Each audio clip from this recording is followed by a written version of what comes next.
Hey, pack leaders is here. Friends are here, protecting families, protecting the pack.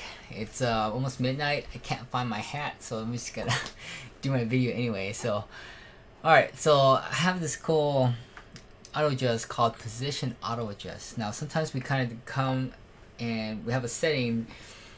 It enters good, but exit really shoddy, right? And I'm like, dude, wouldn't it be great to just enter and then change up the setting for where we take profit on a different setting?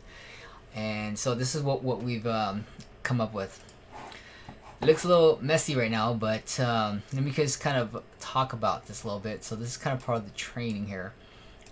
So this auto adjust, you'll need to enable here. Check that box, and once you check the box, it'll then auto adjust the stuff. Okay. So now that when you're in no position, you can use this. And initially I had this one and these two, and that was it. And I was like thinking like, hey, you know what? When we were trending up and down, it was override long. Well, when it override long, there's one setting that just kind of got in right where it needed to get in, and it took off, took a lot of profit, but really sucked at taking profit. So once we're in profit, then we would kind of switch it to this. Okay, so if we're in a long position, we'll then switch it up and change up the transition points basically for that setting. And then if you're in a short, there might be another transition point that's doing better.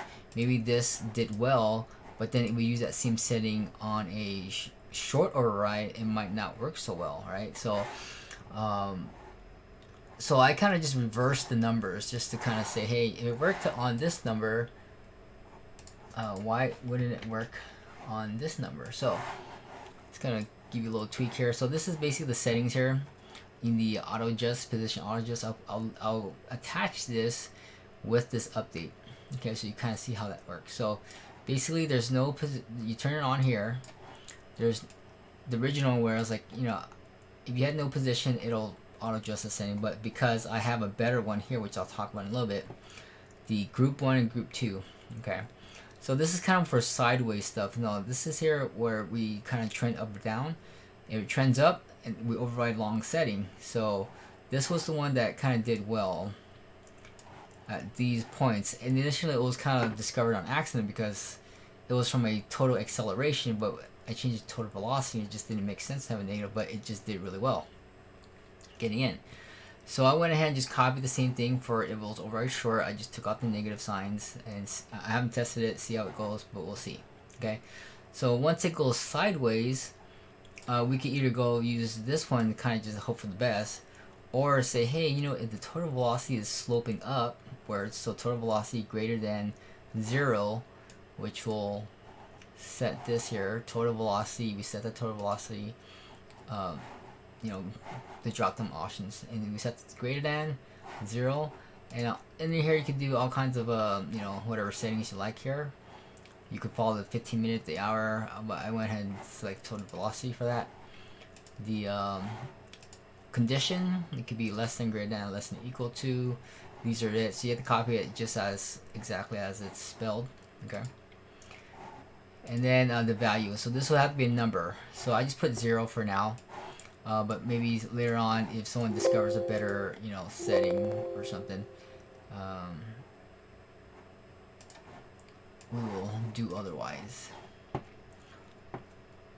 So so yeah, I put it to 0, and then if that condition is met, if total velocity is greater than 0, that means, to me, I think it's overall sloping up. If that's the case, I'm gonna go ahead and kind of assume that it's kind of the going long. So it has this. It's not override long or short. It can decide to go long or short. And if it's sloping up, I would want it to go long. So I'll go ahead and use this sucky exiting set transition, but a great entry transition point of negative. I went ahead and did that. And if the velocity is less than on condition 2 settings, to use the that setting here to short. Okay.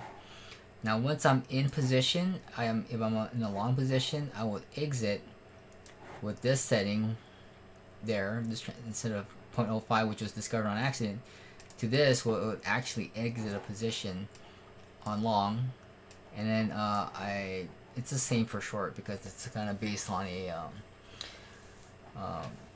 what's it called? we assume it's positive, and if it's short, it will actually make these negative. It'll flip the numbers automatically. Okay. All right, so that's kind of what we're doing now, and we'll see how this goes.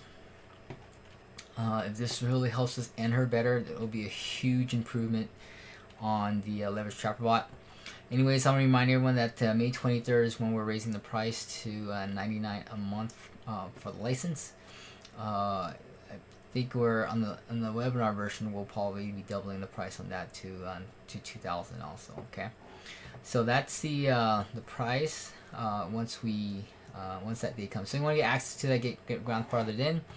It's in the description below, and we're gonna be constantly improving it. Now the next step is to, like, once we have these sets, right, to then dive a little deeper, because yeah, we'll talk about it a little later. I don't want to confuse it. It's once it's set up, all you do is basically load up the files. We kind of do all the testing and figuring it out. And once you come in, for all the newbies, you just basically load up the file, hit the button, and you're done. And then as you kind of watch it, and you're like, hey, you know what? I want to be part of the test group to kind of improve it better and optimize it, make it better. There'll be trainings on how to do that, kind of like this, where you can then set it up and then tweak the numbers. You can change it. You can add other things to it, and kind of make these the settings go well. So there is no like one setting that works. Market's always changing, so we in a sense have a slew of settings that we kind of come up with to handle certain scenarios, certain price actions, certain trends up and down. And then I'm kind of thinking maybe if we really need to, like, we can have a recipe of settings. A bear market recipe, a bull market recipe, and it would just kind of automatically load these settings as it detects certain indicators of whatnot, and kind of go from there. So that way we're like, my goal is to trade 24/7 and not have to constantly sit there and be sitting, because the market's changing. And as I'm learning, if it defeats I buy bot for some reason, I learn from it, and then I develop a countermeasure. What did I learn from this, and how can I handle this differently in order to be on the positive side of the trade? Okay. All right. Thanks for watching. We'll talk to you then, and have a good one.